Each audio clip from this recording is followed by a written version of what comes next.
On a presque tous l'équivalent d'un carré de sucre de plastique dans le cerveau. En fait, ça serait plus difficile de trouver un organe humain où il n'y a pas de microplastique que de trouver un organe où il y en a. Quand on mange 800 grammes de moules, on va avoir l'équivalent d'une pilule contraceptive. Ça, c'est encore pire d'ailleurs, une barquette à mettre au micro-ondes parce qu'on va la réchauffer, on va avoir une migration du plastique dans l'aliment. Sur un biberon, on ne devrait pas avoir marqué « il n'y a pas de bisphénol A » parce que c'est un perturbateur endocrinien qui est interdit maintenant en Europe. On devrait avoir marqué « il y a du bisphénol B, C, D ». On a tout l'alphabet. Le glyphosate, en fait, c'est le pesticide le plus utilisé au monde, mais il est très toxique.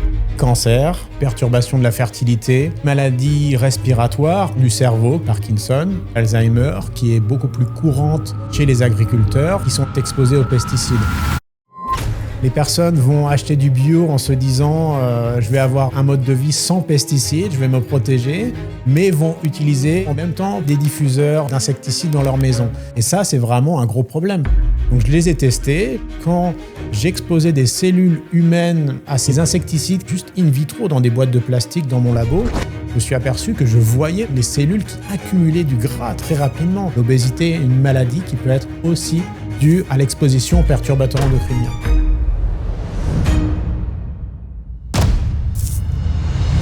Je suis Robin Ménage, je suis docteur en biologie moléculaire et j'ai travaillé sur les effets du glyphosate en publiant une des études qui a été les plus lues au monde. J'ai travaillé sur tous les pesticides, toutes les molécules qui nous intoxiquent au quotidien. La façon dont je suis rentré dans ce monde de la toxicologie, c'est quand j'ai commencé à lire un livre qui a été écrit par des experts en toxicologie avec qui j'ai travaillé. Et dans ce livre, il dresse le constat vraiment que l'humanité est en péril parce que notre fertilité est affectée par les produits chimiques. On est affecté par des perturbateurs endocriniens, des molécules qui perturbent notre système hormonal, que l'on ne voit pas, qui sont un petit peu partout. Ça fait des dizaines et des dizaines d'années qu'on comprend leurs effets sur les animaux sauvages. On commence à avoir des preuves de leurs effets sur l'homme. Et on voit par exemple que chez l'homme, on produit beaucoup moins de spermatozoïdes. En l'espace de 60 ans, le nombre de spermatozoïdes qu'un homme peut produire a été divisé par 2. On est passé de 100 millions de spermatozoïdes par millilitre à peu près à 50 millions en l'espace de 60 ans. Si on continue comme ça, on arrive à 15 millions, 20 millions, on devient vraiment infertile. On s'est aperçu des effets des produits chimiques sur la fertilité parce que c'est ce qui se voit le plus. Chez les animaux sauvages, dès les années 1930, on voyait que des animaux n'arrivaient pas à se reproduire, les nids étaient abandonnés chez les grands oiseaux. Et donc, on s'est aperçu que ces produits chimiques ont des effets sur la fertilité. Puis, de fil en aiguille, ce n'était pas juste chez les animaux, mais c'était chez l'être humain. Dans le monde du plastique, il y en a de toutes les tailles. Les microplastiques, c'est les particules les plus grosses. Donc, ce n'est pas des molécules simples, c'est des agglomérats de molécules qui sont de différentes tailles. Et ces agglomérats de molécules, ces microplastiques, ils vont provoquer de l'inflammation. L'inflammation, ça fait qu'on va avoir une prédisposition à certaines maladies chroniques. Et ces microplastiques, s'ils se logent par exemple dans nos artères, s'ils s'accumulent dans notre cerveau, on va développer beaucoup plus de maladies. Ça a été montré très bien. Quand on regarde le nombre de microplastiques qu'on a dans les artères, on peut prédire si une personne va avoir plus de chances d'avoir une crise cardiaque. Les personnes qui ont des démences ont beaucoup plus de microplastiques dans leur cerveau. Et donc ça, c'est quelque chose qui est assez récent parce que ces microplastiques, en fait, on ne les connaissait pas très bien. C'est depuis une dizaine d'années où on voit vraiment qu'ils sont partout. Et ça serait plus difficile de trouver un organe humain où il n'y a pas de microplastique que de trouver un organe où il y en a. Parce que c'est partout.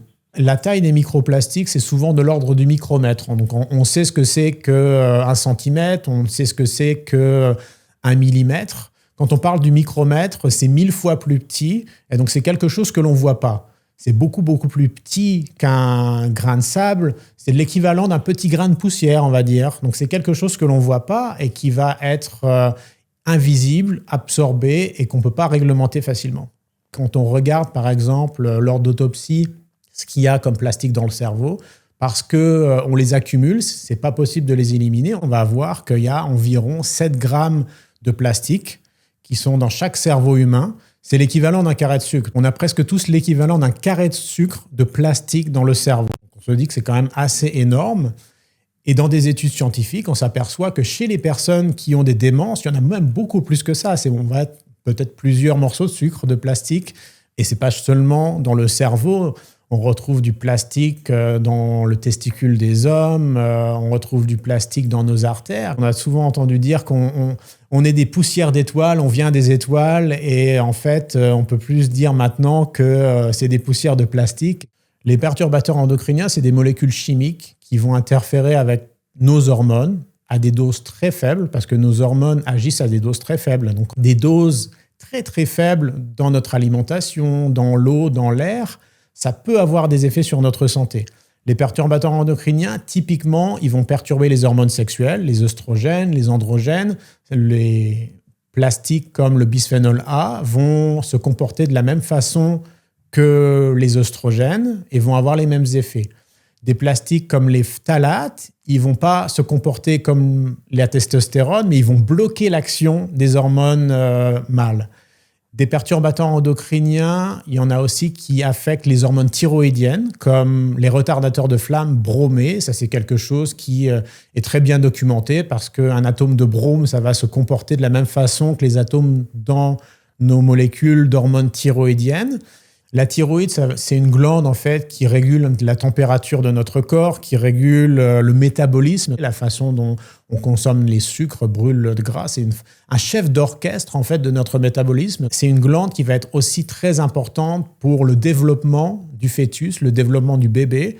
Et donc une femme enceinte qui va avoir ses hormones thyroïdiennes perturbées pendant la grossesse, on va avoir une augmentation des risques d'autisme, de perturbations du comportement, de troubles de l'attention, et même plus tard, des décennies plus tard, on va avoir une augmentation des cas d'Alzheimer, de maladie de Parkinson, par exemple. Ça, c'est quelque chose qui est vraiment prouvé par A plus B. On comprend vraiment pourquoi et comment s'en protéger. Maintenant, on voit une augmentation des troubles de l'attention, de l'autisme, et l'origine, elle est environnementale. C'est cette exposition aux polluants qu'on peut éviter chez les femmes enceintes. Le cas peut-être le plus percutant, c'est le bisphénol A. C'est quelque chose qui a été étudié dès les années 30. Et en fait, ce qu'il faut savoir, c'est que maintenant, on s'aperçoit que le bisphénol A est un perturbateur endocrinien, il provoque plein de maladies, et on a l'impression que c'est une surprise.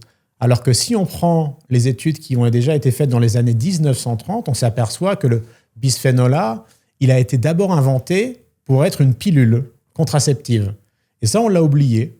Donc, on savait déjà par A plus B dans les années 1930 que l'exposition au bisphénol A perturbe les hormones sexuelles et que ça pourrait interagir avec la fertilité. Il a même été inventé pour ça. Sauf qu'on l'a oublié parce que ce n'était pas la pilule contraceptive la plus efficace. Donc, en fait, il a été mis au tiroir, on a utilisé autre chose. Mais ensuite, dans les années 50, 60, 70, on s'est aperçu que le bisphénol A, si on le mettait dans les plastiques devenaient plus durs, plus facile à produire, et donc il a été mis à grande échelle dans les plastiques qui sont utilisés au quotidien. Et c'est dans les années 90 que les scientifiques se sont aperçus que, en fait, quand on utilisait plus de plastiques qui ont du bisphénol A, on développait des pathologies, des malformations, on avait plus de cancer du sein parce que le bisphénol A est un perturbateur du système hormonal. Parce que le bisphénol A mime les hormones œstrogènes, ils se comportent de la même façon. Ça apparaît comme nouveau, mais en fait, on l'a oublié, c'était déjà identifié dans les années 30. On sait depuis longtemps, pour la majorité de ces polluants, qu'ils ont des effets toxiques, mais c'est quelque chose qui reste dans les tiroirs scientifiques, parce que parfois, les études scientifiques ne sont pas prises en compte pour poser des questions sur la santé publique. On voit par exemple des biberons pour les bébés. Sur les biberons pour les bébés, on nous dit qu'il n'y a pas de bisphénol A.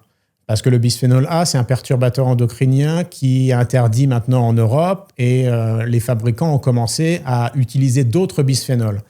Donc en fait, sur un biberon, on ne devrait pas avoir marqué « il n'y a pas de bisphénol A ». On devrait avoir marqué « il y a du bisphénol B, C, D » parce qu'en fait, il y a des remplacements.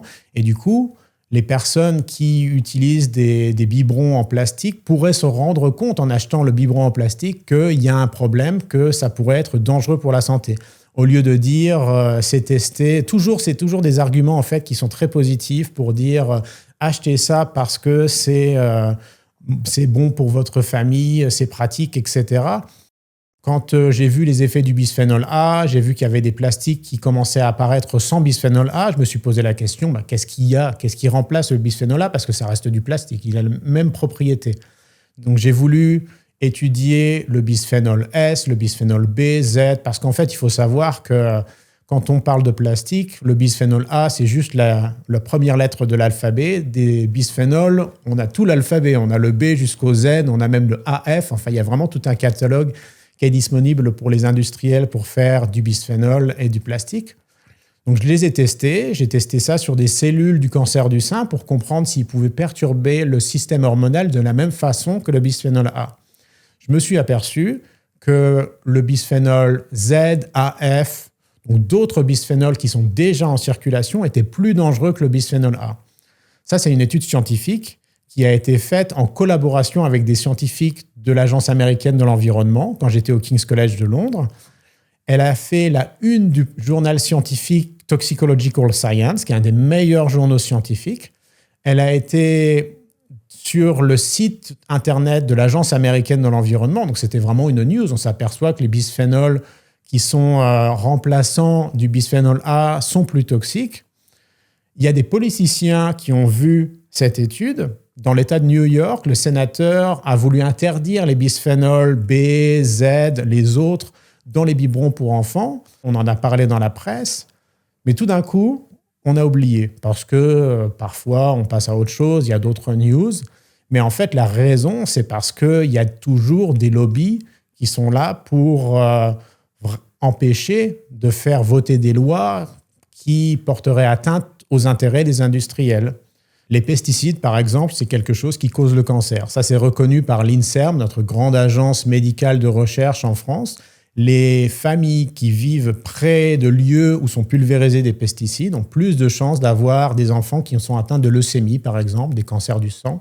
Et ça, on ne peut pas dire que c'est dû à un dépistage précoce ou dû au vieillissement, parce que chez l'enfant, si on a des cancers, c'est quelque chose qui est clairement attributable aux pesticides. Les agriculteurs développent énormément de cancers, de maladies neurodégénératives, où on sait clairement que c'est une exposition aux pesticides. Par exemple, la maladie de Parkinson, la maladie d'Alzheimer, qui est beaucoup plus courante chez les agriculteurs, qui sont exposés aux pesticides. Mais ça, ce n'est pas seulement visible chez les agriculteurs. Il y a une étude récente qui a été publiée qui montre que les personnes qui vivent à proximité des terrains de golf ont plus de chances de développer des maladies de Parkinson parce qu'on pulvérise énormément de pesticides sur les greens de golf. Un autre type de perturbateur endocrinien qui est très important et c'est identifié vraiment récemment, c'est les perturbateurs endocriniens qui vont faire que l'on devient obèse. Les perturbateurs endocriniens qui perturbent en fait notre métabolisme et qui sont considérés comme des obésogènes. Ça, j'en ai étudié certains. J'ai fait ça au King's College où j'ai utilisé certaines molécules chimiques. Les insecticides qui sont incriminés pour être des insecticides qui tuent les abeilles, je me suis posé la question, est-ce qu'ils peuvent avoir des effets sur les cellules humaines ? J'ai regardé les effets sur les hormones sexuelles, les hormones de la thyroïde, j'ai rien trouvé. Mais par contre, quand j'ai regardé leurs propriétés d'obésogènes, donc leurs propriétés de faire accumuler du gras aux cellules, je me suis aperçu que quand j'exposais des cellules humaines à ces insecticides juste in vitro dans des boîtes de plastique dans mon labo, je me suis aperçu que je voyais vraiment les cellules qui accumulaient du gras très rapidement.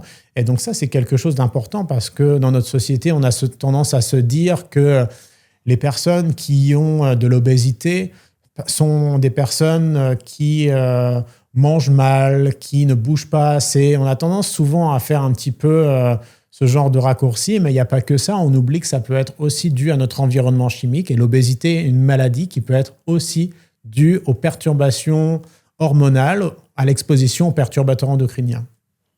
J'ai fait une étude sur le glyphosate et les pesticides Roundup qui contiennent du glyphosate. C'était la première étude au monde à montrer du doigt que ces pesticides, quand on est exposé vie entière, ils peuvent provoquer des cancers.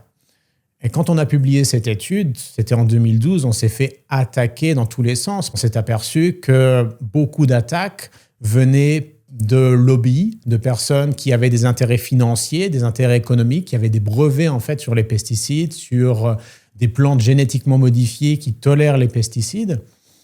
On- Quand on a publié cette étude, on a été traîné dans la boue pendant plusieurs années.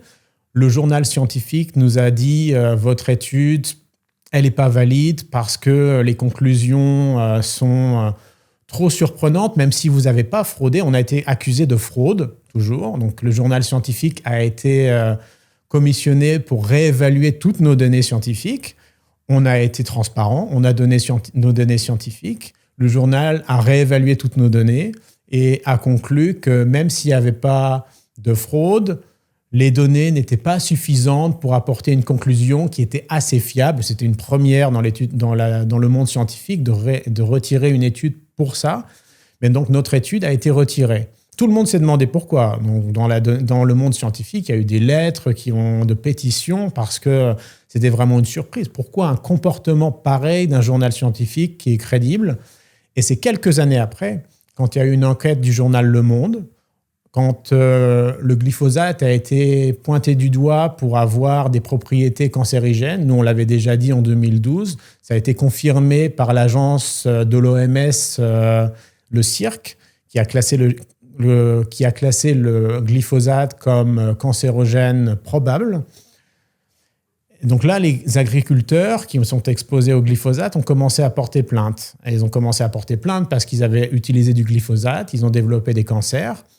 Et dans ces poursuites judiciaires, il y a eu des documents qui ont été déclassifiés, des emails internes des compagnies, des entreprises comme Monsanto, qui est maintenant racheté par Bayer.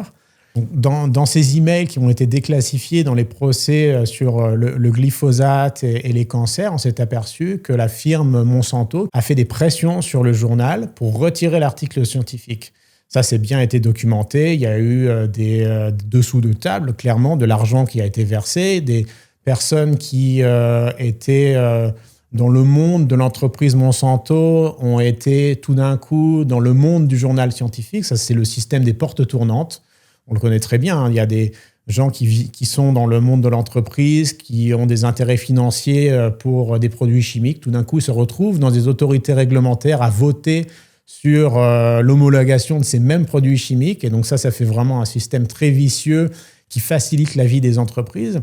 Ce qu'il faut savoir, c'est que c'est un système aussi où l'entreprise ne veut pas nuire. Je n'ai pas envie de faire des accusations pour dire Monsanto nous veut du mal, Bayer nous veut du mal. Ce n'est pas ça. Ils ont des intérêts. Ils cherchent à commercialiser leurs produits. C'est vraiment le fonctionnement de nos systèmes financiers et le système politique qui est comme ça. On se retrouve dans cette situation, mais l'entreprise fait juste son boulot pour pouvoir défendre et vendre leurs produits. Il n'y a pas d'intention de nuire, même si au final, on s'aperçoit que ça nuit quand même. Ça nuit quand on voit ce que ça fait dans les populations. Il y a clairement des cas historiques où des entreprises, du plastique, de la pétrochimie, des aliments, des médicaments, c'est bien documenté. Il y a eu des procès. Il y a eu des cas où il y avait des mensonges, des manipulations de données, et on s'est aperçu que ça causait des maladies et qu'on le savait déjà. On s'aperçoit que on identifie les dangers des produits chimiques. Il y a tout un mécanisme de défense des entreprises, des lobbies et parfois des politiques qui est mis en place pour que ça traîne, on noie le poisson, et c'est que 10, 20 ans, 30 ans après que le produit est interdit et on se dit mais on aurait dû agir plus tôt.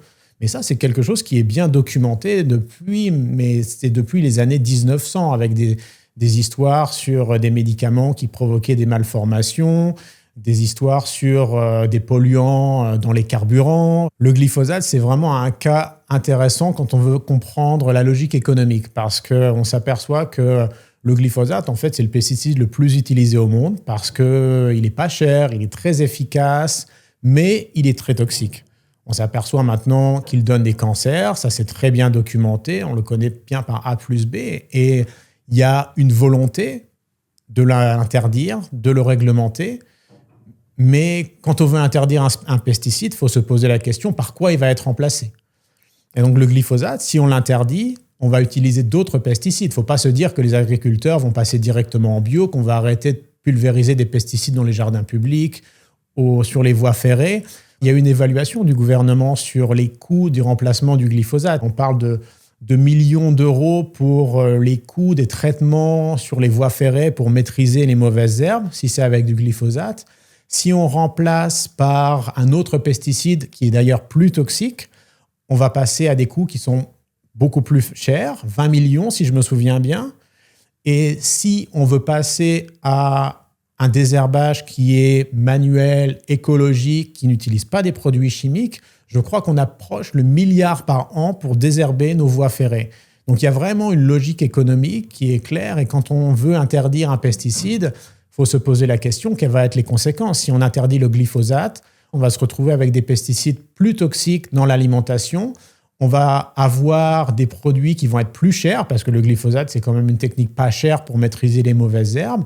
Et donc, ça va affecter notre agriculture, l'agriculture européenne.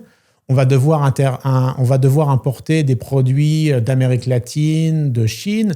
Et donc ça a des effets sur le commerce global, sur le changement climatique. Donc ça, on n'a pas conscience souvent que quand on parle d'interdire un pesticide, on se dit on l'interdit parce qu'il est toxique et ça va affecter notre santé, on va se sentir mieux. Mais en fait, la logique, c'est qu'on est dépendant des pesticides. Les agriculteurs sont dans un système qui c'est optimisé pour utiliser des pesticides. Ils ont appris à utiliser des pesticides. On ne peut pas passer à une agriculture écologique du jour au lendemain. Et donc, on ne peut pas éliminer les pesticides du jour au lendemain. Et donc, si on veut passer à une agriculture durable, c'est plus à l'échelle des décennies que c'est possible. Donc, mon opinion, par exemple, sur le glyphosate, c'est qu'il ne faut pas l'interdire. Mais il faut avoir des subventions pour savoir déjà comment on va le remplacer, avoir des alternatives qui sont possibles, restreindre les usages qui sont les plus toxiques, parce que c'est clair que quand on pulvérise des pesticides dans les jardins publics, c'est beaucoup plus dangereux que si on les pulvérise d'une façon un petit peu plus contrôlée sur les champs. Donc il y a des façons en fait d'avoir des nuances quand on parle de l'interdiction d'un pesticide, et c'est pas toujours blanc ou noir. Si on veut parler de notre quotidien et de comment se protéger, on peut faire le tour de notre maison. Et la première chose, c'est on ouvre la porte d'entrée, on rentre dans sa maison, on va essayer d'éviter que les polluants à l'extérieur rentrent à l'intérieur. Donc on enlève ses chaussures et on pose son manteau à l'entrée parce qu'on peut ramener des poussières qui sont généralement chargées de polluants dans sa maison.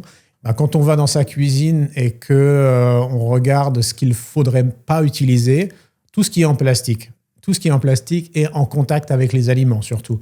Et donc, on va éviter d'utiliser, par exemple, des cuillères en plastique parce que si on fait sa soupe et qu'on laisse la cuillère en plastique, ça va faire une petite infusion de microplastique. Ça ne va pas être très sympa.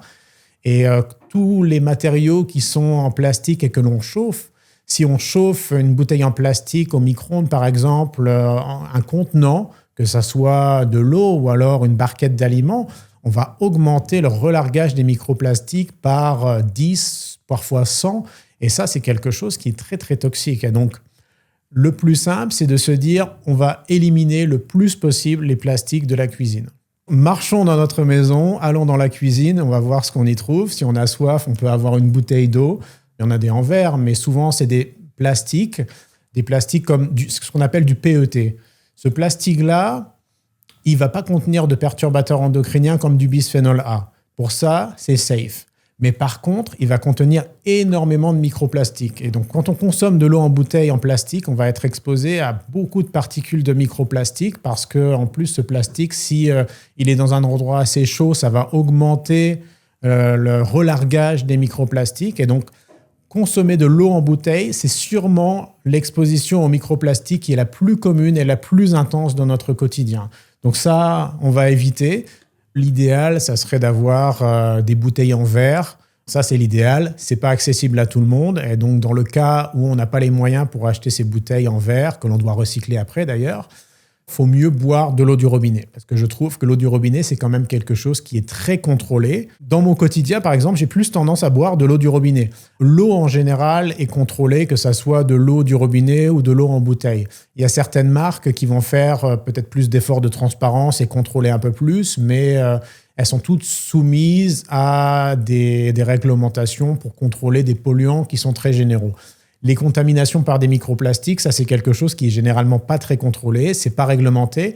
Donc ça va être parfois des associations de consommateurs qui vont faire des analyses. Le mieux, je pense, c'est de boire de l'eau du robinet si on sait qu'elle est sûre en fait de là où on habite. Il faut faire attention où on est parce qu'il y a des endroits où elle va être non potable, elle va être un peu toxique.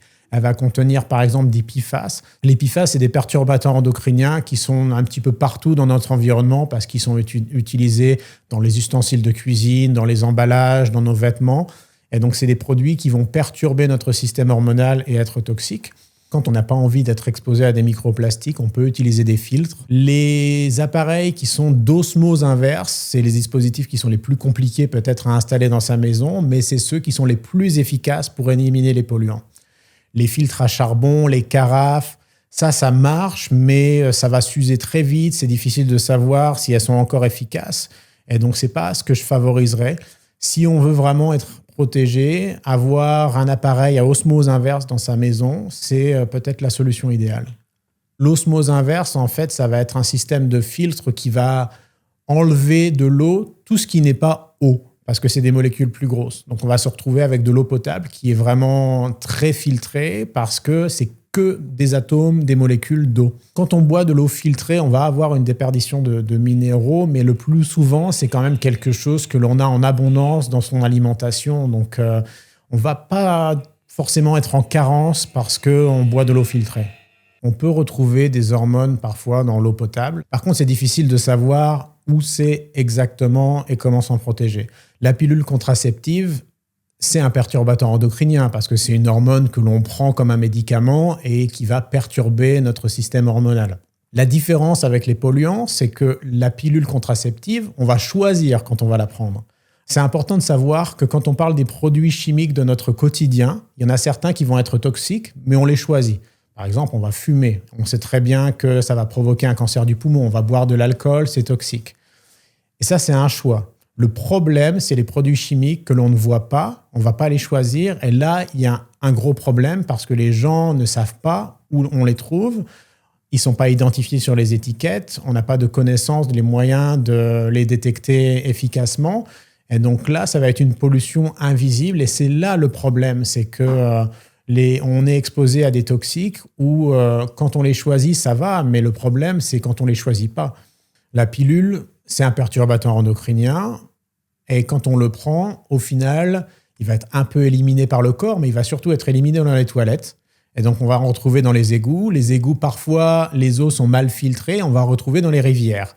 Et donc, par exemple, dans l'eau de la Seine, si on prend l'eau qui coule, que ça soit de Paris à Rouen, on va avoir une accumulation d'hormones, de résidus, de pilules et d'autres médicaments au fur et à mesure qu'on passe les villes. Et quand on regarde dans l'estuaire de la Seine, on va avoir des concentrations qui sont assez énormes. Mais par contre, un truc à savoir, c'est que dans les aliments, par exemple, dans des fruits de mer, on va avoir tendance à avoir beaucoup plus de produits chimiques que dans l'eau potable, qui est quand même très contrôlée. Donc les gens se focalisent beaucoup sur l'eau potable, et je comprends parce que c'est quelque chose qui est très symbolique et c'est important. Mais je dirais que c'est quand même pas la source principale de polluants dans notre quotidien.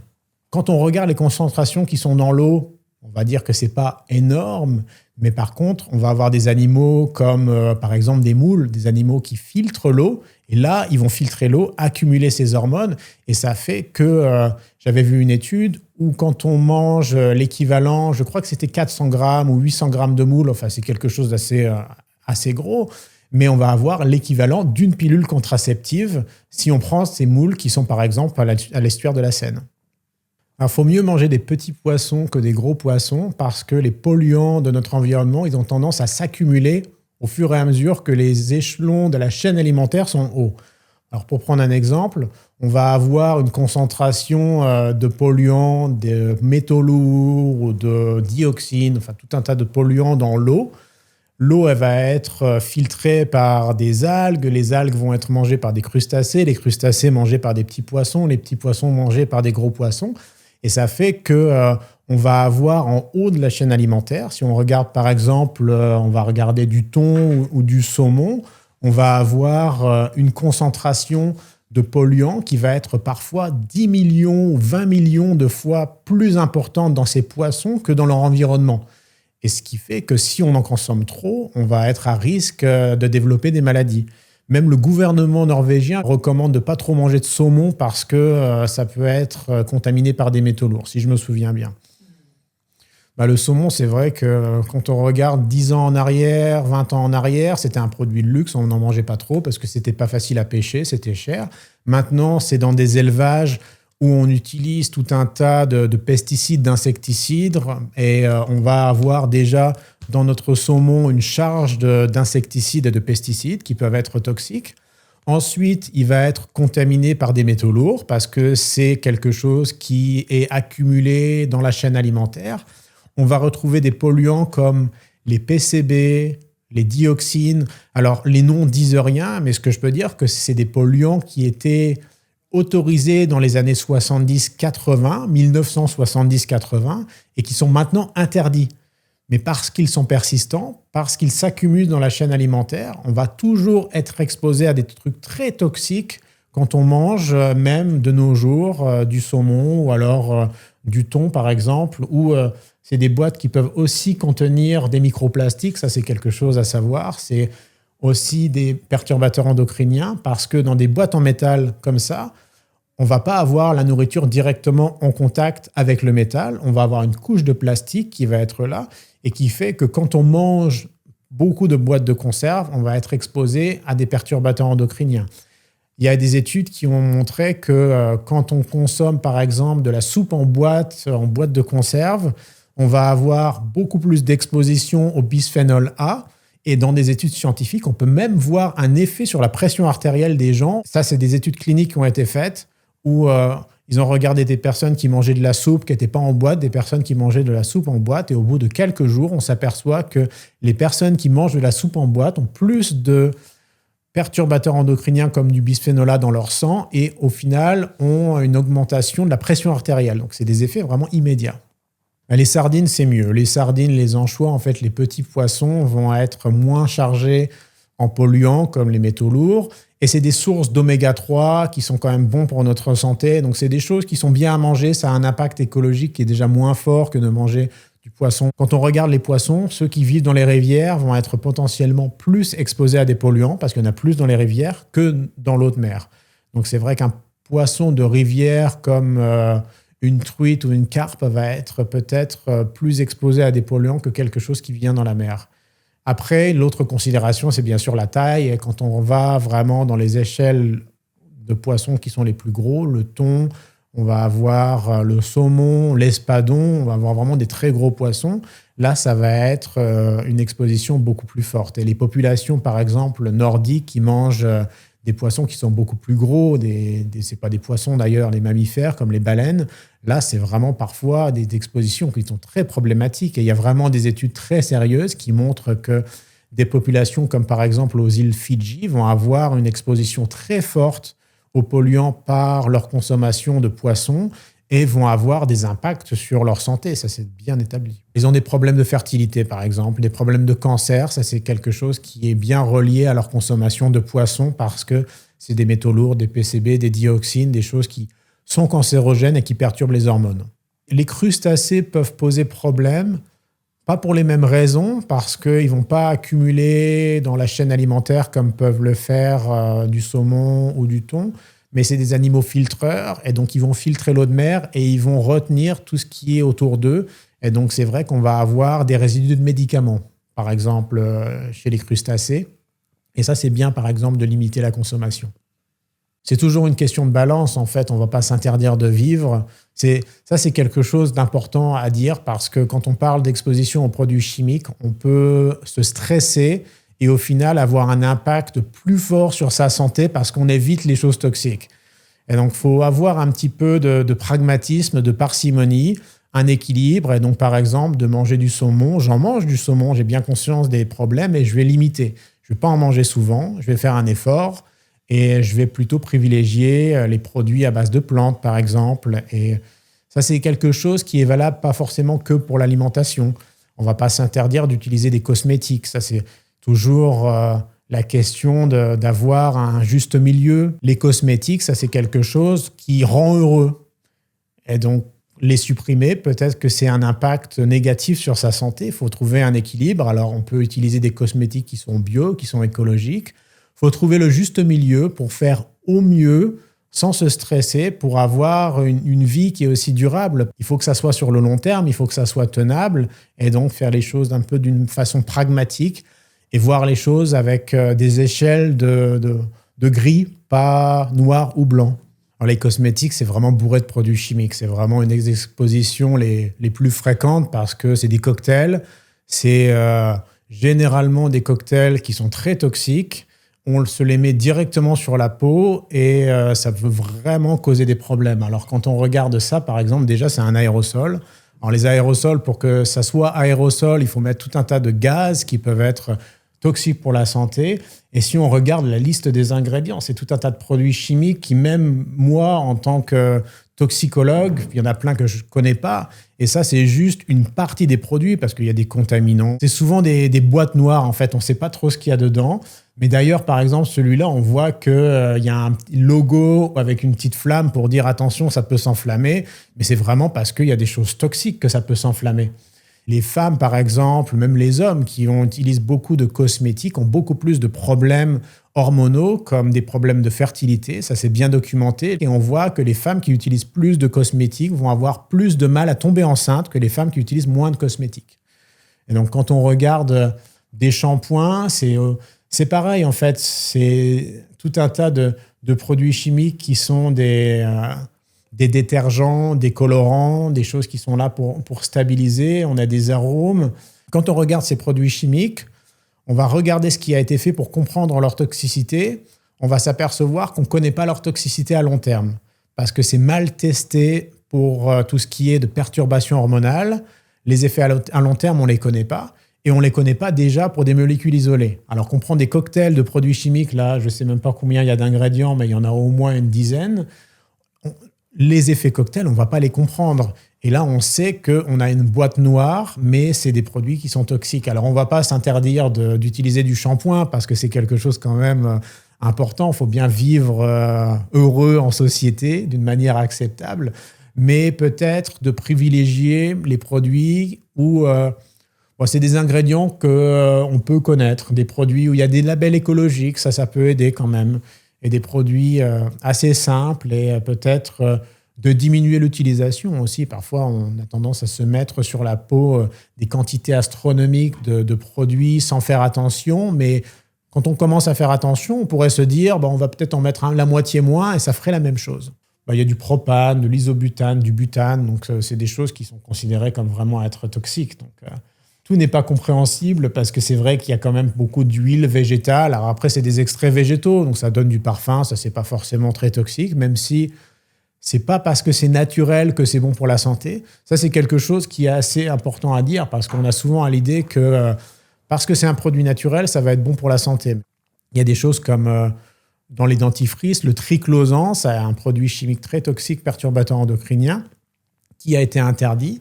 Mais ça, c'est un symbole de dire que, en fait, on utilise les produits chimiques toxiques et on laisse les gens exposés pendant des dizaines d'années avant de les interdire, au lieu de bien les tester et de les interdire avant que les personnes soient exposées. Dans les dentifrices, on va avoir aussi d'autres particules qui sont problématiques. C'est ce qu'on appelle des nanoparticules. Alors, des nanoparticules, ça va être des particules de titane, de zinc, qui sont là souvent pour faire des changements de couleur, des agents blanchissants, par exemple, où là, c'est encore une boîte noire de la toxicologie, parce que je ne vais pas dire qu'on sait les produits toxiques qui ont des effets dans ces cas-là, mais les nanoparticules sont des produits qui s'accumulent comme les microplastiques, et ça ne me surprendrait pas que dans 10 ans, on revienne sur la question en se disant on n'aurait jamais dû mettre des nanoparticules dans ces produits parce que c'est toxique. Et on a maintenant des premières études qui commencent à pointer du doigt, de dire les nanoparticules, peut-être que ça pourrait faire du stress oxydatif. Le stress oxydatif, ça peut faire de l'inflammation, ça peut casser l'ADN, ça peut causer du cancer. Et donc, on en est au stade où on commence à se poser des questions Et dans 10 ans, peut-être qu'on aura un constat accablant en se disant on aurait dû agir. Alors, il faut privilégier les produits qui ont des labels écologiques, qui sont bio, les listes d'ingrédients qui sont courtes. Ça, c'est une bonne façon de se protéger. Réduire l'exposition en utilisant moins, c'est aussi une façon de se protéger parce que parfois, on se met des cosmétiques sur la peau sans réfléchir et on pourrait éviter.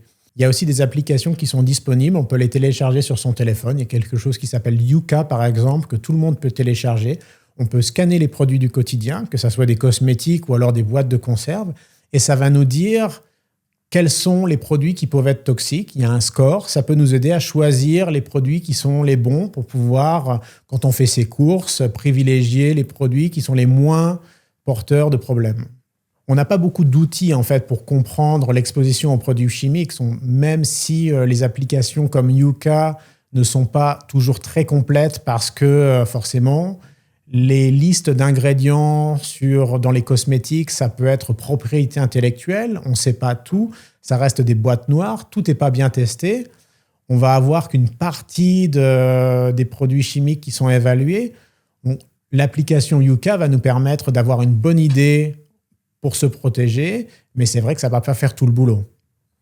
C'est pas facile de dire s'il faut prendre la marque distributeur ou alors d'autres marques, parce que j'ai l'impression qu'il n'y a quand même pas de généralité, parce que les marques distributeurs, leurs produits sont souvent faits dans les mêmes usines que les grandes marques. Les compositions sont à peu près les mêmes, c'est juste qu'il y a des parfums qui sont un petit peu différents, donc il n'y a vraiment pas de règle générale. Je pense qu'on ne peut pas dire achetons des marques parce que c'est moins ou plus contaminé. C'est en règle générale contaminé et il faut faire attention. Il ne faut pas se dire qu'en achetant quelque chose de plus cher, ça va être mieux. Alors c'est vrai qu'on utilise beaucoup des produits chimiques dans notre maison comme des pesticides et ça, on a tendance à l'ignorer.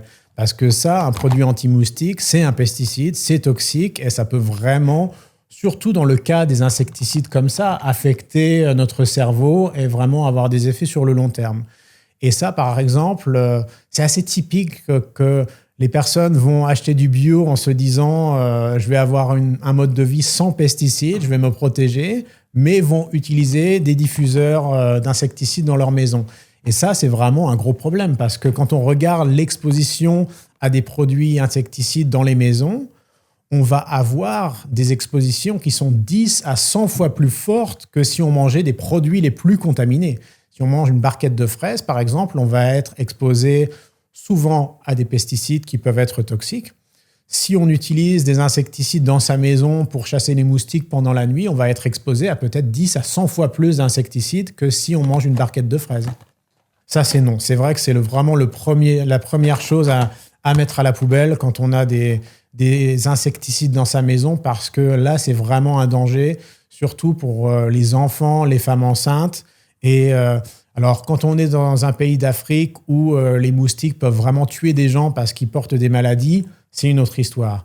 Mais quand on est en France où les moustiques, on les chasse parce que c'est juste des nuisances, il y a d'autres façons de s'en protéger et les choses comme ça, c'est vraiment à la poubelle.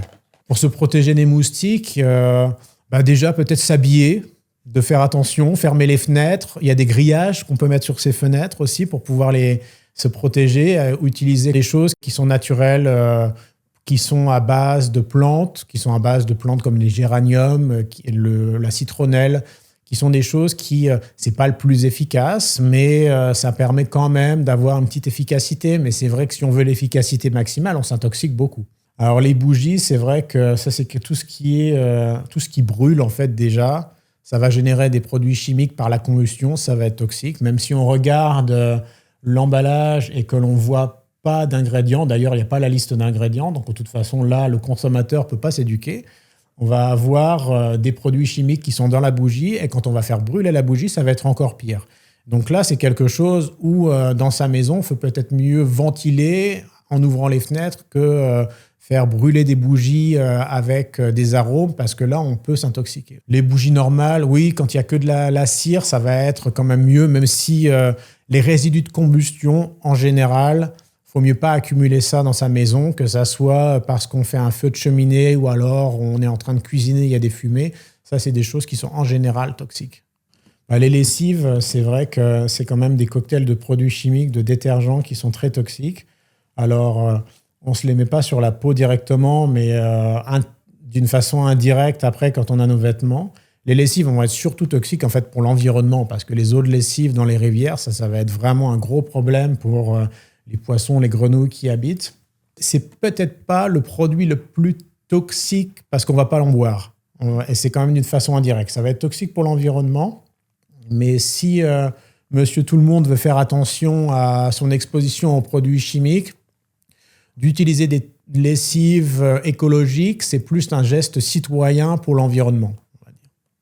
Ça peut être une bonne idée de remplacer les produits chimiques qui sont des produits chimiques commerciaux par des choses que l'on peut faire à la maison, comme avec du vinaigre par exemple.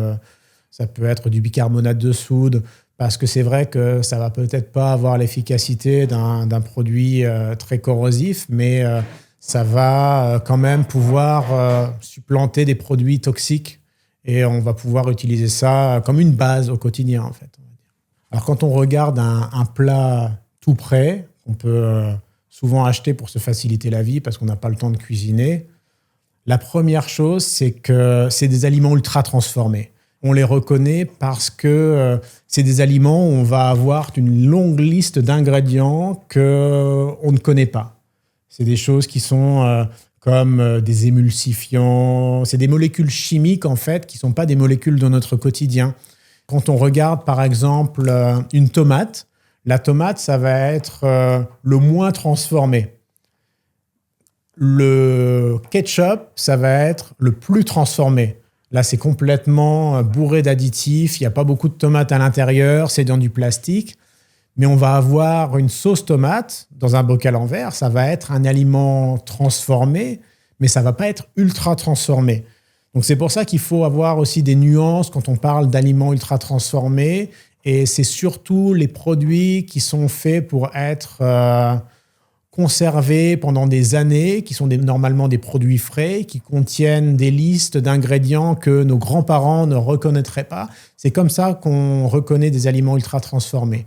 Et on sait que les aliments ultra transformés vont contenir, par exemple, des émulsifiants qui sont là pour stabiliser, par exemple, les sauces.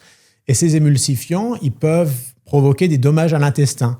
Ils vont rendre l'intestin un peu plus poreux. C'est des molécules qui vont faire qu'on a un intestin irritable. On va avoir ce syndrome du leaky gut, une augmentation de la perméabilité intestinale. Et ça peut provoquer des inflammations et des maladies sur le long terme.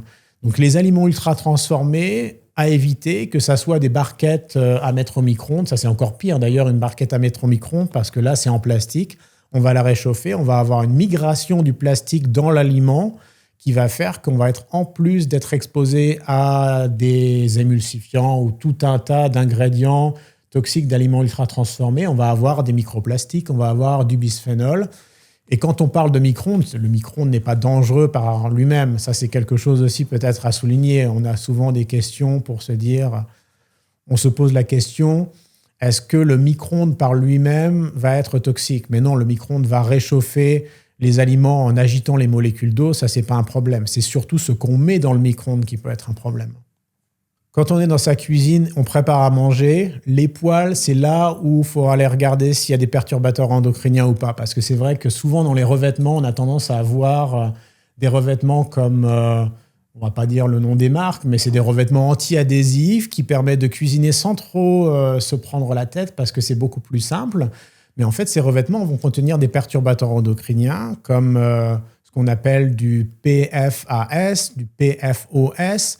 C'est des retardateurs de flamme parfois, enfin pas dans les poêles. Ça, je reprends peut-être parce que j'ai dit une connerie là. C'est pas des retardateurs de flamme, mais quand on regarde ce qui compose ces revêtements de poêles pour pouvoir qu'elles soient anti-adhésives, on va avoir des molécules comme les PFAS, les PFOS, qui sont des perturbateurs endocriniens et qui peuvent être dangereux pour notre santé. Alors, il faut mieux éviter ces poêles qui ont des revêtements anti-adhésifs. Alors, parfois, certaines sont en plus bon état que d'autres. Celle-là, elle a été grattée, donc c'est clair qu'on va avoir une migration beaucoup plus forte de produits toxiques. Mais le mieux, c'est quand même pas de racheter une poêle avec un autre revêtement anti-adhésif. Ça va être d'utiliser des choses qui sont un peu plus sûres par exemple des poêles en inox ou en céramique qui vont permettre d'avoir quelque chose de beaucoup plus sûr pour notre santé. L'inox, la céramique, la fonte, donc c'est des choses qui sont en fait déjà anti-adhésives par elles-mêmes et qui n'ont pas forcément ces revêtements avec des perturbateurs endocriniens. Les produits chimiques de notre quotidien, ils ne sont pas là juste pour nuire à notre santé, ils sont là aussi parfois parce qu'ils sont pratiques. Alors quand on regarde les poêles anti-adhésifs, ça a été mis sur le marché parce que les consommateurs sont très contents de pouvoir cuisiner sur des poêles anti-adhésives et donc ça répond aux besoins et c'est quand même le cas pour la plupart des produits. Et donc là, on peut aussi se dire que, en fait, quand les consommateurs sont éclairés, ils peuvent choisir, ils peuvent acheter les produits qui sont les plus sûrs et du coup, au final, les produits qui sont les plus toxiques, les industriels vont arrêter d'en vendre parce que les consommateurs vont pas les acheter. Je ne sais plus qui disait ça, mais je crois que c'était un humoriste qui disait si vous arrêtez d'acheter de la merde, les industriels vont arrêter d'en vendre. Je paraphrase un petit peu, mais c'est un peu ça. Pour être en bonne santé, on sait qu'il faut manger des plantes, des légumes, des fruits. Mais c'est vrai que parfois, c'est pas facile parce qu'on ne sait pas comment les choisir. Par exemple, dans la boîte de conserve, on va avoir un revêtement plastique en bisphénol A, souvent. Ça peut être d'autres bisphénols. Et ça, c'est clair qu'on va être beaucoup plus exposé à des perturbateurs endocriniens. On va être plus exposé à des microplastiques. Donc, c'est quand même mieux d'éviter les boîtes de conserve, même si faut aussi être pragmatique parce que parfois, d'avoir des boîtes de conserve avec des légumes, ça nous permet aussi de manger des légumes. Et donc là, c'est aussi difficile. Il faut choisir son poison, en fait. Mais il faut toujours le faire d'une façon un petit peu équilibrée, on va dire. Quand on regarde, par exemple, des légumes frais, on va avoir la question du bio. On a des rayons entiers dans les supermarchés qui sont dédiés au bio. Il y a une mode du bio. Est-ce que c'est mieux de manger bio ? Les fruits et légumes, parfois, on peut les acheter. On voit qu'ils viennent de différents endroits sur la planète. Alors déjà, quand on va consommer des choses qui sont locales, c'est déjà plus responsable pour le climat. Mais ce qu'il faut savoir aussi, c'est que les réglementations ne sont pas les mêmes dans différents pays. Et quand on regarde les contaminations par des pesticides dans les fruits et légumes qui sont sur le marché européen, on voit très bien que ceux qui viennent, par exemple, d'Asie centrale ou d'Amérique latine, sont beaucoup plus contaminés par des pesticides que ceux qui poussent dans l'Union européenne. Là, on a des tomates qui viennent du Maroc. Ce n'est pas forcément le pire parce que les produits qui sont les plus contaminés, c'est souvent ceux qui viennent d'Asie centrale ou alors d'Amérique latine. En règle générale, on va plutôt avoir tendance à dire qu'il faut favoriser les produits qui sont locaux parce qu'ils sont moins contaminés, ils sont meilleurs pour la santé et c'est meilleur pour l'environnement. Quand on va au supermarché, on va acheter des tomates. Alors, il y a celles qui vont être emballées, ça on en a parlé. Et quand on achète des tomates, on va avoir des tomates qui vont être poussées en agriculture conventionnelle. On va avoir des tomates qui sont en agriculture raisonnée, d'autres en agriculture bio. Il y a différents labels bio. Alors là, c'est pas facile de s'y retrouver parce que même la communauté scientifique ne sait pas trop. Les gens qui mangent bio sont en meilleure santé. Ça, c'est un constat clair. Mais est-ce qu'ils sont en meilleure santé parce qu'ils mangent bio ? Ça, on ne sait pas. Parce que ce que l'on voit dans les études qui sont faites, c'est que les gens qui mangent bio ont tendance à faire plus de sport, à manger plus de plantes, plus de fruits et légumes. Les gens qui mangent bio boivent moins d'alcool, fument moins. Et au final, on s'aperçoit que peut-être que ce n'est pas parce qu'ils mangent bio. Ça, c'est très difficile à comprendre. Et en fait, il n'y a pas d'études scientifiques qui ont étudié les effets du bio d'une manière contrôlée. Par contre, on sait que les aliments bio ont moins de résidus de pesticides toxiques. Et donc, si on peut acheter bio, c'est mieux de le faire parce qu'on va avoir une approche préventive. Et pour des individus sensibles comme les femmes enceintes ou les enfants, là, c'est mieux de favoriser les produits bio. Alors, quels produits bio, c'est aussi intéressant parce que c'est vrai qu'on va avoir des boîtes de cassoulet bio maintenant ou alors des boîtes de soupe qui sont bio. Et ça, c'est vrai que est-ce que ça va avoir la même valeur que d'acheter des fraises ? Pas du tout parce que, par exemple, on va avoir beaucoup plus de bénéfices dans sa santé si on achète en bio les produits qui sont les plus contaminés. Alors, des fruits qui poussent comme des fraises, des pommes et qui sont souvent attaqués par des insectes parce qu'ils ont la peau molle, ça, c'est des choses qu'il faut mieux acheter en bio. Des choses comme des salades, des épinards qui sont aussi traités parce que c'est fragile, c'est des feuilles qui sont assez fragiles, ça c'est mieux d'acheter en bio. Des choses qui poussent dans la terre, par exemple, ou alors des aliments transformés, on a des aliments transformés bio, ou alors de la viande, par exemple, là, il y a un peu moins d'intérêt à acheter en bio. Alors ça, c'est important à dire, c'est que si on veut acheter bio, c'est bien, pourquoi pas, mais en tout cas, on peut choisir le bio qui est le plus intéressant pour sa santé. Il y a des labels bio qui sont plus intéressants que d'autres parce que le bio, c'est quand même une mode. Il y a des chaînes de supermarchés qui s'en sont aperçues et qui se sont dit que parce que les consommateurs sont prêts à payer plus sur du bio, maintenant on va faire des gâteaux bio, on va faire des boîtes de conserve bio, tout peut être décliné en bio et on va pouvoir le vendre plus cher, même si ça n'a aucun intérêt pour la santé. Là, il faut mieux éviter. Et il y a des labels qui sont comme le label Déméter, c'est de l'agroécologie, c'est un peu plus niche. Là, ça va être beaucoup plus contrôlé, on va avoir moins de pesticides, on va avoir moins de fraude, parce que c'est vrai qu'il faut avoir l'idée quand même que des produits bio qui poussent en Argentine, même si la réglementation est supposée être la même, dans la réalité, c'est quand même pas la même chose. Alors, si on regarde des blocs de soupe, par exemple, ou alors des choses, dans tous les cas, qui sont transformées, c'est des fruits et des légumes, donc c'est bon pour la santé, mais par contre, ça ne va pas avoir la même valeur nutritive que quelque chose que l'on prépare soi-même.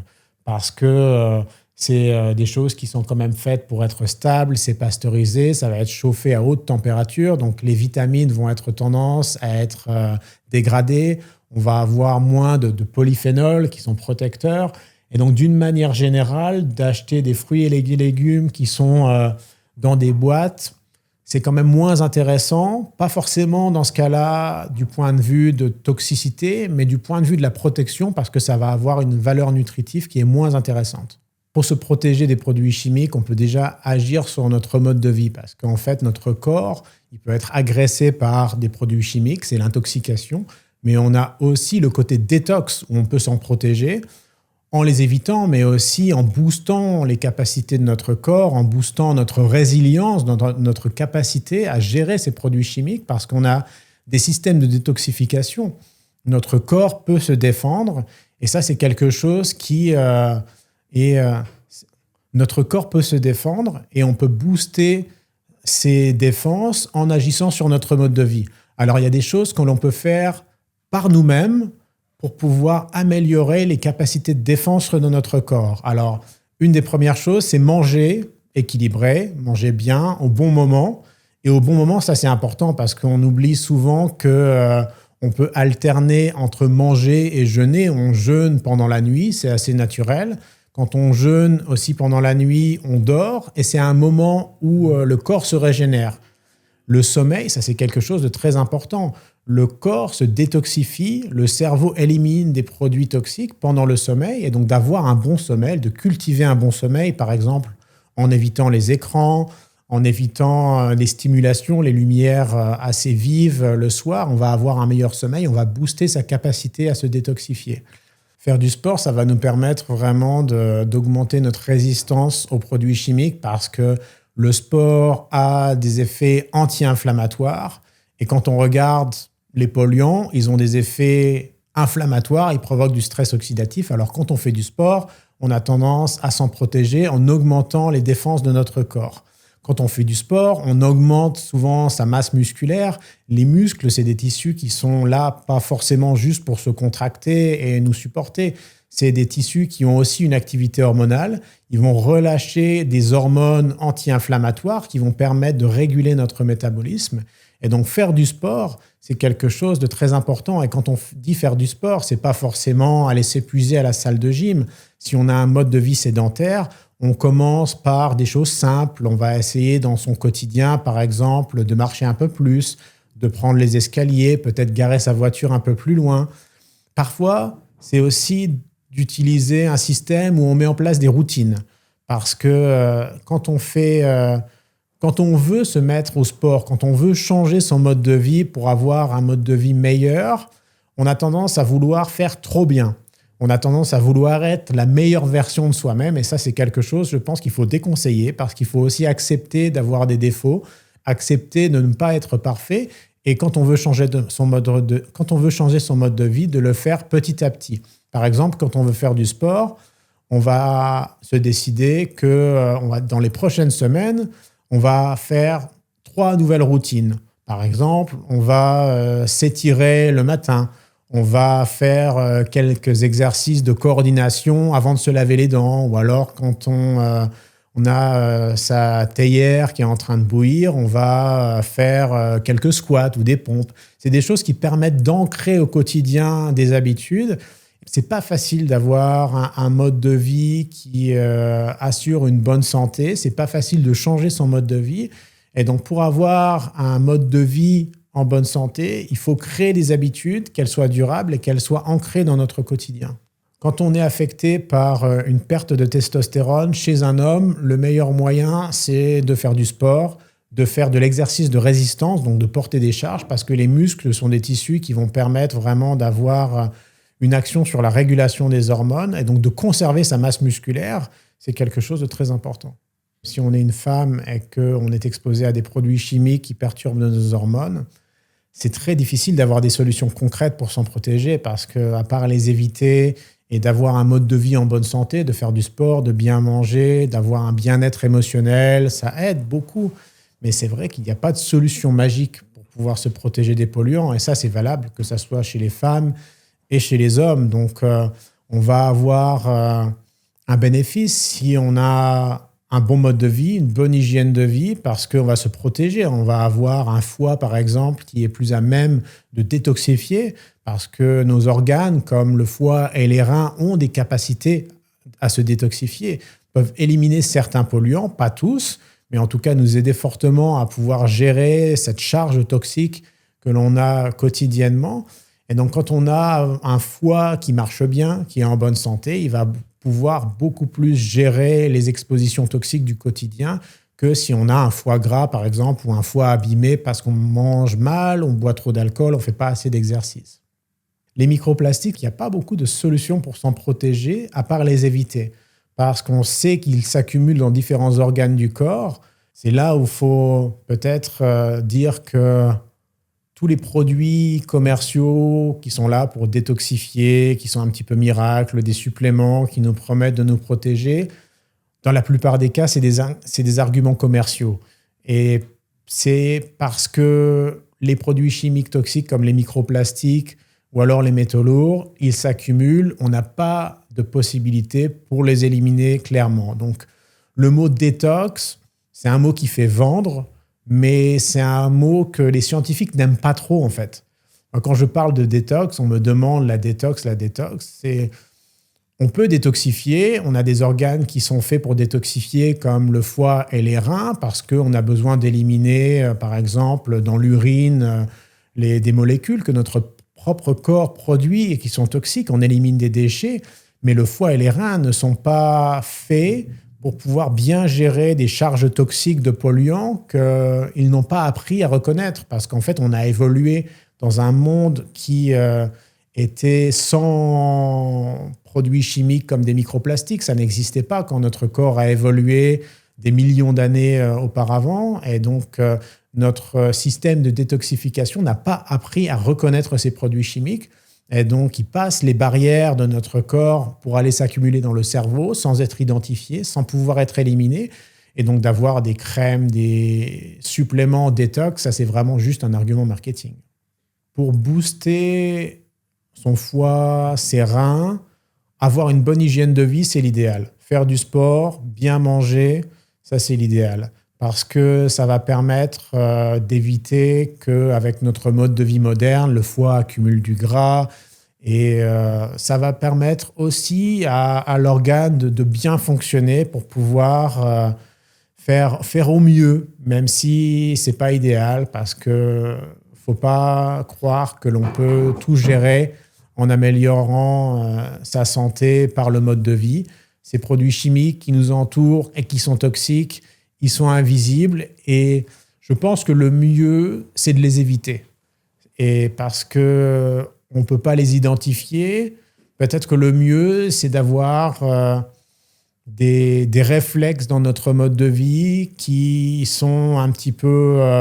qui permettent de de se protéger de tous les produits chimiques qui nous entourent sans pour autant les identifier, comme par exemple d'ouvrir les fenêtres de sa maison, ou alors de nettoyer dans sa maison, d'éliminer les poussières qui accumulent des polluants, d'éliminer les plastiques de notre cuisine. Les aliments comme les fruits et les légumes qui sont riches en vitamines, en polyphénols, ça c'est des choses que l'on peut utiliser vraiment pour pouvoir booster les capacités de son corps à être en bonne santé et gérer les produits chimiques que l'on peut absorber. On va avoir des produits, on va avoir des fruits comme des myrtilles par exemple. C'est des choses qui sont très riches en antioxydants et ça peut vraiment aider parce que quand on parle d'intoxication, on a le côté détox et la détox, ça peut être fait par absorber des produits qui vont être antioxydants comme par exemple des myrtilles. En fait, tous les fruits qui sont colorés, ils sont colorés parce qu'ils ont beaucoup de polyphénols. Ces polyphénols, ils sont souvent antioxydants et c'est pour ça qu'on dit souvent, en fait, il faut manger l'arc-en-ciel parce que dans des myrtilles, on va avoir des choses qui s'appellent des anthocyanines, qui sont des antioxydants qui vont nous protéger. On va avoir d'autres types de polyphénols dans les fraises qui sont rouges, les carottes qui sont oranges. Et tout ça, en fait, ça va faire un arsenal qui va nous permettre de nous protéger parce qu'on va augmenter les capacités de notre corps à se défendre. On a tendance à oublier que notre corps a évolué dans des situations où manger, ce n'était pas toujours possible. Ce que l'on considère comme normal, de manger parfois 5 ou 6 repas par jour sans aucune interruption, c'est quelque chose que notre corps n'a pas évolué pour tolérer. Et donc, c'est pour ça qu'on voit une flambée de maladies chroniques comme l'obésité, le diabète de type 2. C'est des maladies, en fait, qui sont dues à notre alimentation qui est de mauvaise qualité et qui est mangée tout le temps, en grande quantité, au mauvais moment. Et en fait, quand on réintroduit des périodes de jeûne, on va avoir, par exemple, ce qu'on appelle le jeûne intermittent. Le jeûne intermittent, c'est qu'on arrête de manger parfois pendant une nuit longue. On va arrêter de manger pendant 1 jour ou 2. Il y a différents protocoles. Certains protocoles sont plus adaptés à certaines maladies ou d'autres. Mais pour une personne qui veut rester en bonne santé au quotidien, d'avoir une nuit longue sans manger, ça c'est quelque chose déjà qui est important pour notre corps parce que pendant la nuit, notre corps dort, jeûne et se régénère. Jeûner pendant la nuit, c'est quelque chose qui commence à être efficace. On voit des effets sur la santé quand on arrête de manger pendant 12 heures, 14 heures, 16 heures. Après, ça devient plus dur. Mais déjà, si on arrête de manger tôt le soir avant de s'endormir, on va avoir déjà des effets très positifs sur notre corps. Après, on peut jeûner plus longtemps. Ça, c'est pas pour tout le monde. Mais le jeûne long, c'est quelque chose qui peut aussi nous protéger et qui peut aussi guérir de certaines maladies. On peut guérir du diabète de type 2 avec du jeûne long. Ça, c'est des outils thérapeutiques que l'on n'a pas trop en France parce qu'on a tendance à considérer que c'est dangereux parce qu'en France, le jeûne est pratiqué parfois sans encadrement médical et ça peut être dangereux. Mais le jeûne peut guérir. Le jeûne long, ça peut être pratiqué pour guérir et renforcer ses défenses. Le jeûne peut aussi aider à nous détoxifier en gérant le stress oxydatif. Ça, c'est une étude que l'on a faite dans les cliniques Boehringer où on voit que les patients qui jeûnent vont avoir une meilleure capacité à se détoxifier parce que quand on jeûne, les capacités antioxydantes sont augmentées. Ça, c'est quelque chose que l'on a mesuré dans le sang de nos patients. Et le stress oxydatif, qui peut être quelque chose de toxique et causer des cancers, des maladies sur le long terme, le stress oxydatif diminue quand on jeûne parce que le corps mobilise cette capacité à se régénérer. Le jeûne et les hormones, c'est quelque chose que l'on ne comprend pas bien parce qu'il n'y a pas beaucoup d'études. Ça, c'est un truc qu'on veut étudier, mais on ne l'a pas encore fait. Il y a des peurs, par exemple, la peur de jeûner d'une façon intermittente, de sauter des repas, ça pourrait interférer avec la fertilité des femmes. Ça, c'est des peurs qui sont infondées parce que ça se base sur des études animales qui sont mal faites. Mais sur le jeûne et hormones, on n'a vraiment pas beaucoup de données. Donc, tout ce qui est dans le monde des médias sur jeûne et hormones, c'est souvent des spéculations parce qu'on n'a pas assez d'études pour conclure. Quand on commence à jeûner, on va se dire on arrête de manger le soir. Le lendemain matin, quand on va se réveiller, déjà, notre corps va avoir une meilleure régulation du métabolisme des sucres. Donc ça peut être intéressant pour se protéger du diabète de type 2, pour se protéger de maladies métaboliques comme l'obésité. Et c'est pour ça que le jeûne intermittent, des nuits longues, ça, c'est une bonne approche préventive. Si on jeûne plus longtemps, on va avoir d'autres effets. Quand on approche, par exemple, 24 heures, 48 heures de jeûne, on va commencer à mobiliser son gras pour pouvoir avoir de l'énergie. Donc ça va être des solutions pour perdre du poids assez efficacement. Et c'est des solutions qui permettent aussi de lutter contre le diabète de type 2. On peut guérir le diabète de type 2 avec du jeûne intermittent, par exemple, d'arrêter de manger 1 jour ou 2 par semaine. Ça, c'est mieux de le faire avec l'avis d'un médecin parce que c'est quand même pas anodin. Donc, tout le monde ne peut pas le faire, mais ça peut être une solution pour guérir le diabète de type 2. Après, quand on continue de jeûner, 72 heures, 96 heures, on va activer d'autres mécanismes. On va avoir ce qu'on appelle l'autophagie. L'autophagie, c'est un mécanisme en fait où le corps commence à utiliser ses propres constituants pour se nourrir parce qu'on n'a pas accès à la nourriture extérieure. On a la nourriture intérieure. Les briques de notre corps peuvent être recyclées. Et donc, quand on recycle les molécules de son corps pour en générer des nouvelles par l'autophagie, on va avoir tendance à se régénérer. Et ça peut être quelque chose de très intéressant quand on a des maladies métaboliques parce que c'est associé à des propriétés anti-inflammatoires. Et donc, dans les premiers jours de jeûne, on va avoir une diminution de l'inflammation. Ça, c'est quelque chose de très intéressant. Et quand on va plus loin, on va avoir le jeûne long, là où on jeûne pendant 6-7 jours ou plus. On va avoir la possibilité de gérer des maladies inflammatoires comme la polyarthrite rhumatoïde parce que la polyarthrite rhumatoïde, c'est une maladie qui est purement inflammatoire avec de la dégénération due à l'inflammation dans les membres. Et donc, quand on jeûne d'une façon longue, on va avoir une diminution de l'inflammation qui va être suffisante pour pouvoir avoir des effets positifs sur des maladies auto-immunes, sur la polyarthrite rhumatoïde. On voit des gens qui se remettent à marcher, littéralement, après avoir un jeûne long, parce que ça a des effets sur la polyarthrite rhumatoïde. Et une autre chose, la dernière chose, c'est la gestion de la douleur.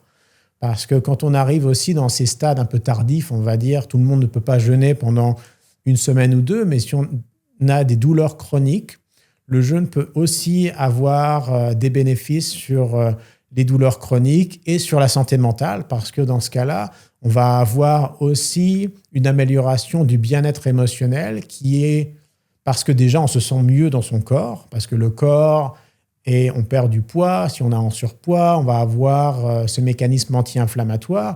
Et dans notre cerveau, souvent, on va avoir aussi une euphorie qui est due à ce métabolisme du gras, qui est là aussi pour combler en fait le vide énergétique, mais qui peut aussi participer au bien-être émotionnel et améliorer notre santé mentale.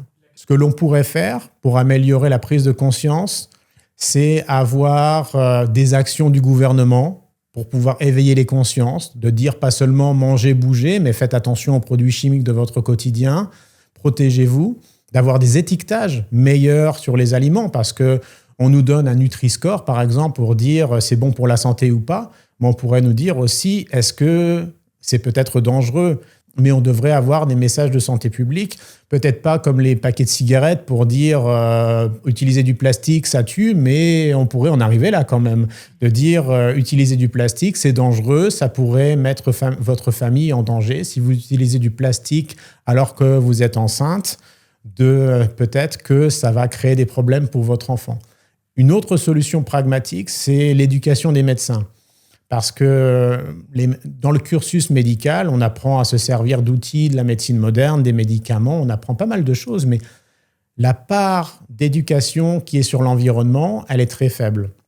Et ça mériterait d'être changé pour que les médecins qui voient une femme enceinte arriver dans leur cabinet ne disent pas simplement « arrêtez de manger du poisson, faites attention aux produits crus, mais faites attention au plastique, faites attention aux perturbateurs endocriniens, changez votre mode de vie ».